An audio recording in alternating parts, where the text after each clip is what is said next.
Bismillahirrahmanirrahim. Em nome de Deus, o Clemente, o Misericordioso. Luz, paz, conhecimento para todo o Brasil. Conheça o Islã. Assalamu alaikum wa rahmatullahi wa barakatuh. Que a paz de Deus esteja com todos nós. Hoje temos connosco dois convidados, o nosso convidado habitual, Sheikh Munir, e também hoje o Maulana Zabir, para nos explicarem o que é o Ramadão, para todos que não estão familiarizados com este mês ficarem a conhecer melhor. Assalamu alaikum, Maulana Zabir. O que é o mês do Ramadão? Alaikum salam wa rahmatullahi wa barakatuh. Bismillahirrahmanirrahim.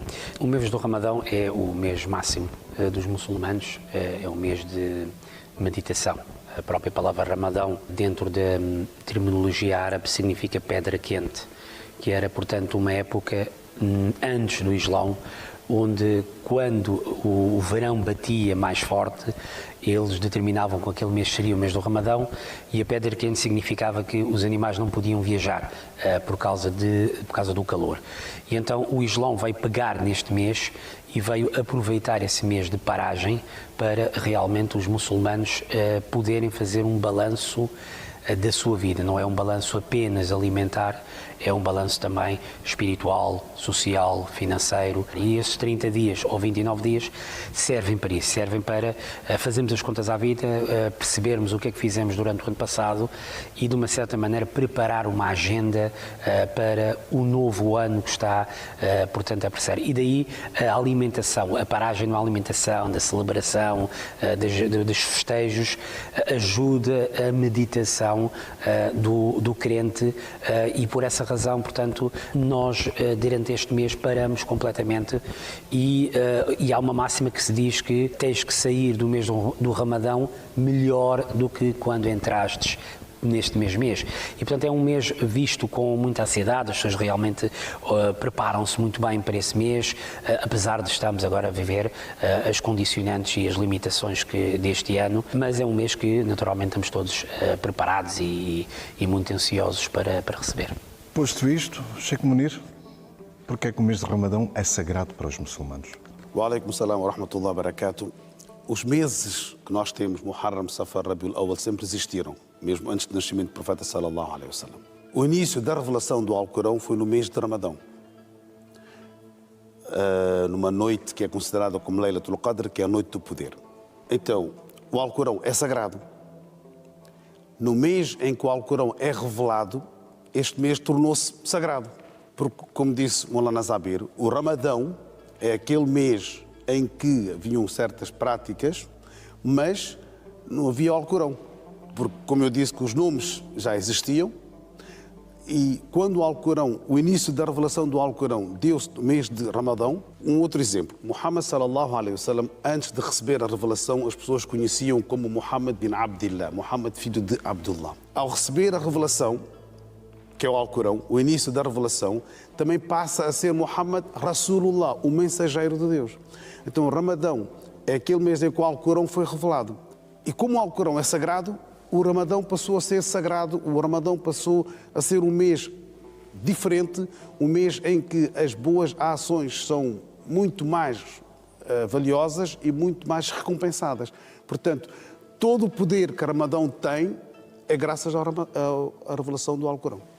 Pode-se dizer, então, pegando um pouco no que o Maulana Zabir disse, que o muçulmano tem o dever de sair melhor do mês do Ramadão, sem dúvida, do que entrou. E o mês do Ramadão deve servir como um mês de aprendizagem para os restantes meses. É um mês de meditação, é um mês de nós tentarmos purificarmos o máximo possível, fisicamente, espiritualmente, materialmente. O mês de Ramadão é aquele mês dos 5 pilares que o Islã tem. O Islã tem 5 pilares. O Ramadão é o único mês em que é possível pôr em prática 4 dos 5. A oração, o jejum, a caridade, muita gente dá caridade no mês de Ramadão, e o primeiro pilar que está sempre connosco, dentro e fora do Ramadão. Portanto, o Ramadão tem este ímã, podemos dizer assim, para fortificar o nosso imã, a nossa crença. A pergunta que se coloca muitas vezes é o porquê do jejum. Porquê um sacrifício tão forte, tão intenso para o muçulmano, que praticamente nenhuma outra religião tem um jejum tão intenso como tem a religião islâmica? O principal jejum é um jejum do corpo, é o jejum da alma, é o jejum espiritual.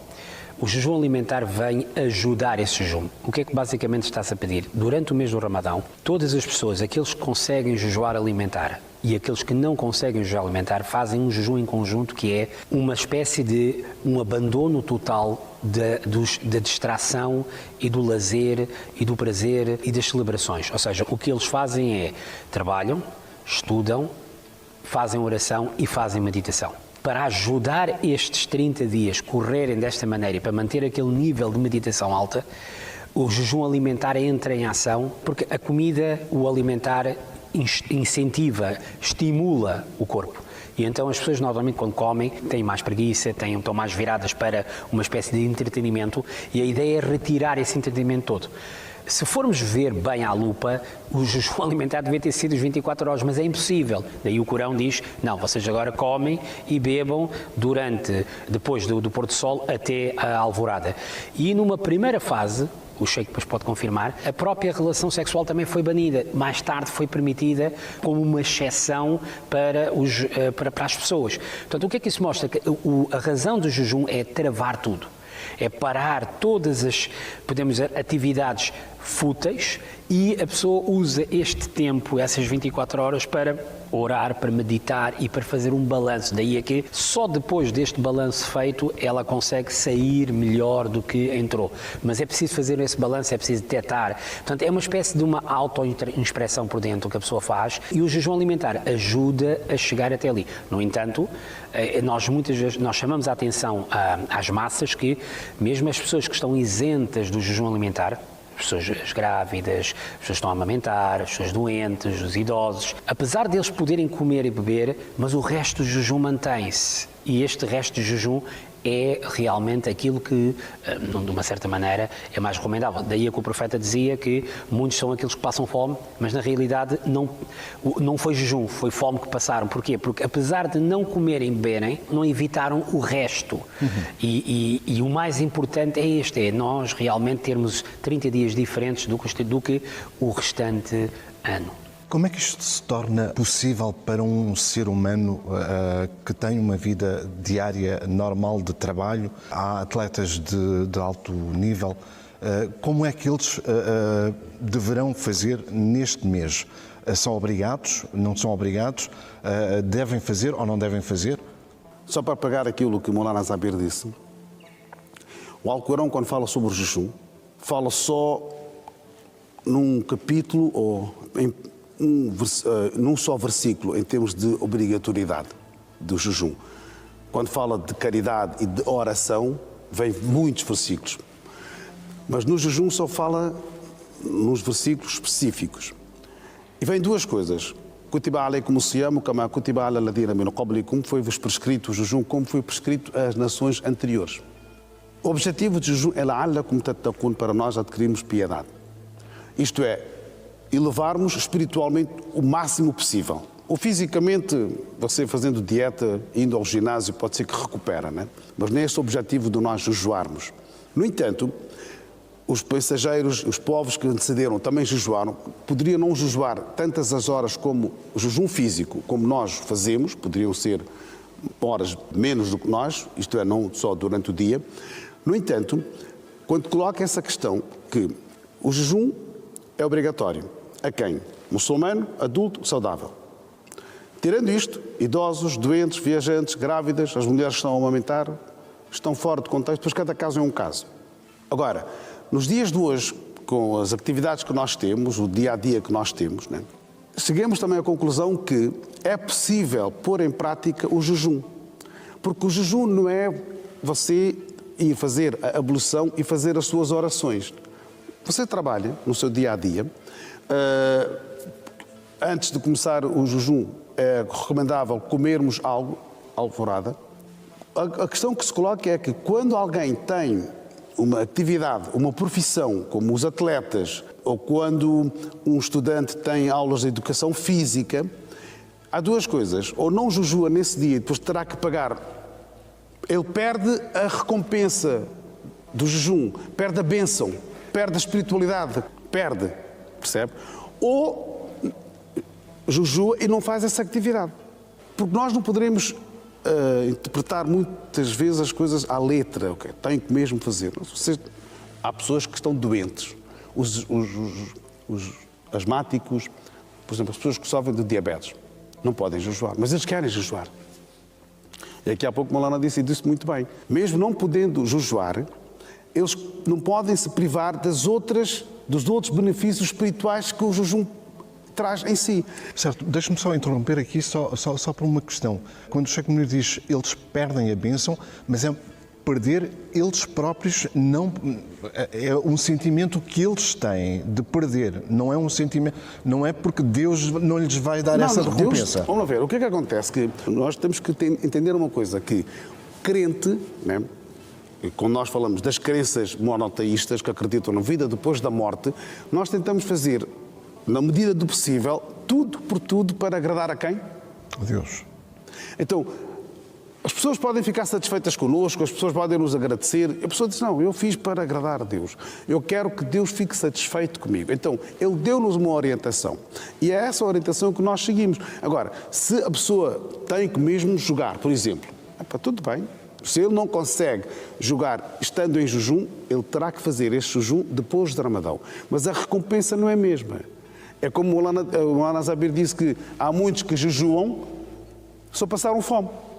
Porque o jejum também significa controlar a sua língua, controlar os seus desejos, né? Não difamar as pessoas, não caluniar as pessoas. Então, tudo isto é um jejum, inclui-se no jejum. Só para finalizar essa parte, um militar, quando está dentro do quartel, ou quando tem aquele período que ele tem que estar, ele tem que ser disciplinado.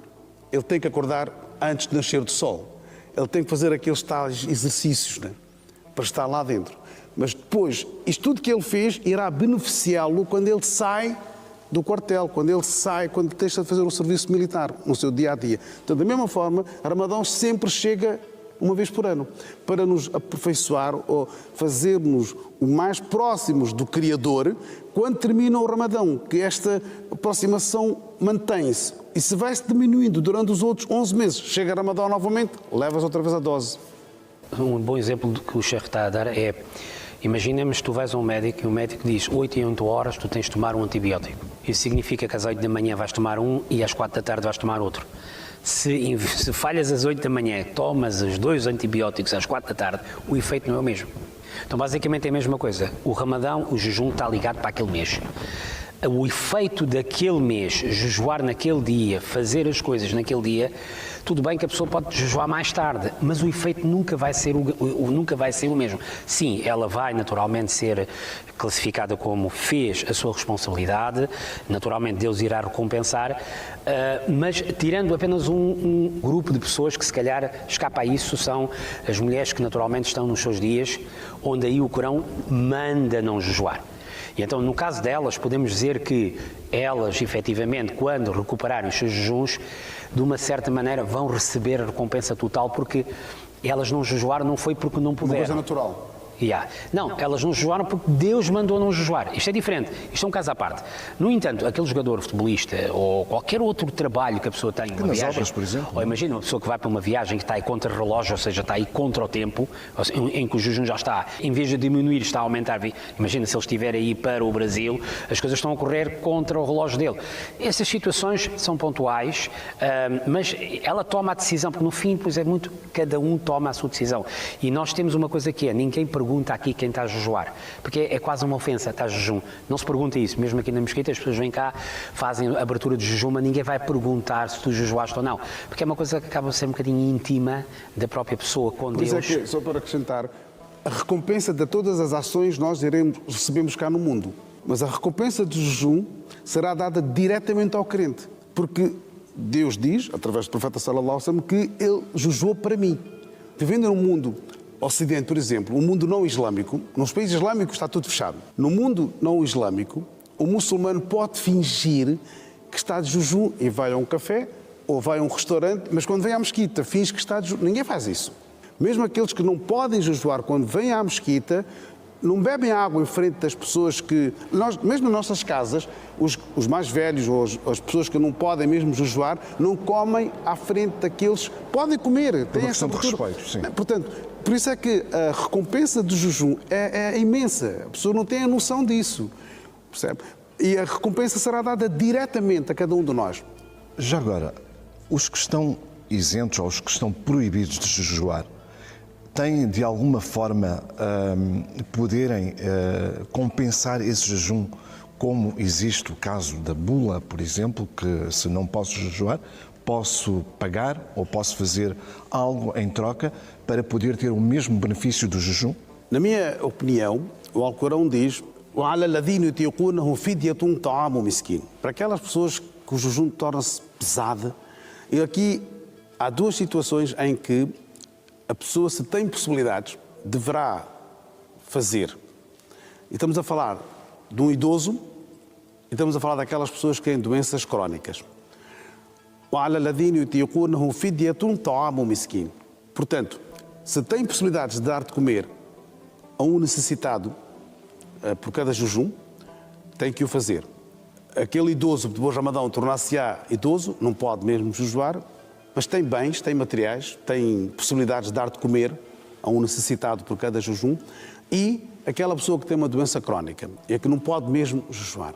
Para além disso, nas outras situações, aquela pessoa que adoeceu, mas depois recuperou, tem que fazer o jejum que não fez durante a sua doença. Aquele que viajou, chegou ao seu destino, não jejuou 2 ou 3 jejuns, acabou o Ramadão, tem que jejuar. A mulher menstruada, depois de acabar o jejum, ela tem que pagar o jejum jejuando. Ali, no Islão, paga-se fazendo. A forma de pagar aquilo que você não fez, que é obrigatório, tem que fazer. A pessoa não fez a oração. São 5 orações. Não fez uma oração. O que é que eu faço? Pago para não fazer a minha oração? Não. Faz a sua oração. No entanto, se a pessoa não tem possibilidades, é claro que não está dentro deste condicionamento. Dar de comer a um necessitado aquilo que você come, o seu alimento. Depois há quem fixou um preço simbólico, porque aqui também é partilhar, né? Você não come porque está de jejum, mas aquelas pessoas que não podem jejuar, comem. Então, como é que eu vou pagar? Você vai pagar, dar de comer àquela pessoa que não tem possibilidades. Depois, há várias narrações em que diz, por exemplo, dar de comer a um jejuador. Algo, mesmo que seja uma tâmara, a recompensa é enorme. Porque às vezes as pessoas perguntavam ao profeta Sallallahu Alaihi Wasallam: mas se eu não tenho nada para dar de comer a um jejuador que necessita e que não tenho muita coisa, então o profeta, mesmo que seja uma tâmara. Por isso é que a tradição islâmica é o quê? Quebrar o jejum preferencialmente com tâmaras, né? Depois é claro que as pessoas dizem que a tâmara tem as suas vitaminas e tem proteínas e que é benéfica, etc. Mas muitas das práticas que os muçulmanos fazem e que têm no seu dia-a-dia têm a ver com a prática que o profeta Muhammad fazia, porque para nós ele é o nosso exemplo, né? É claro que hoje as pessoas estudam e analisam, investigam e só vejam benefícios. Como é que se observa o começo e o término do mês do Ramadão? Vamos saber? Bom, como sabe, o nosso calendário anda à volta de um calendário lunar. Portanto, nós, por essa razão, nós não temos uma data fixa, porque a Lua não é fixa e a Lua tem entre 29 a 30 dias. Nesta área o expert é o meu sheik, ele é que sabe mais sobre essa matéria, mas muito por cima nós fazemos aquilo que naturalmente é feito e sempre foi feito de uma forma tradicional. Tentamos procurar a Lua, hoje em dia também usando recursos tecnológicos que nos permitem ter uma ideia mais concreta do nascimento da Lua Nova e tentando sempre que tenhamos essas condições de tentar avistar a Lua, apesar de a olho nu a Lua não é fácil de avistar. Uma vez avistada a mesma, a partir daí marca-se e afixa-se, portanto, o calendário. Não é só no mês do Ramadão, são todos os 12 meses e por essa razão nós acabamos por ter um ano mais pequeno, mais curto, entre 354 dias e por essa razão vamos reparando que todos os anos o Ramadão vai baixando 10 dias.